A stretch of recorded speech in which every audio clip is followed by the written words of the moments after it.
خواب میں اخروٹ والنٹ دیکھنے کی تعبیر کئی طریقوں سے کی جاتی ہے۔ اسلامی اور روایتی تعبیرات میں اس کے یہ ممکنہ معنی ہوتے ہیں: رزق اور دولت۔ اخروٹ عام طور پر رزق، مال اور دولت کی علامت سمجھا جاتا ہے، خاص کر وہ مال جو محنت مشکل سے حاصل ہو۔ چونکہ اخروٹ سخت خول والا ہوتا ہے، اس لیے بعض مابرین کہتے ہیں کہ یہ اس رزق کی علامت ہے جو مشکل محنت سے ملے گا۔ علم اور دانش۔ اخروٹ اندر سے مغز والا ہوتا ہے، اس لیے اس کی تعبیر علم، دانش عقل سے بھی دی جاتی ہے۔ اس کا مطلب ہو سکتا ہے کہ اللہ آپ کو علم سمجھ عطا کرے گا۔ مشکل کا حل۔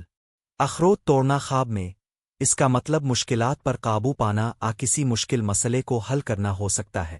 بعض مابرین کی تنبیہ۔ اخروٹ بعض اوقات جھگڑے سخت مزاج شخص کی بھی علامت ہو سکتا ہے، خاص طور پر اگر خواب میں اخروٹ توڑنے میں دشواری ہو وہ خراب ہو۔ خواب کی مکمل تعبیر آپ کی حالت، احساسات اور خواب کی تفصیل پر بھی منحصر ہے۔ اگر خواب میں خوشی سے اخروٹ کھایا تو خوش خبری فائدہ، اگر کڑوا خراب اخروٹ تھا تو نقصان رکاوٹ، اگر بہت زیادہ اخروٹ دیکھے تو فراخی رزق میں اضافہ۔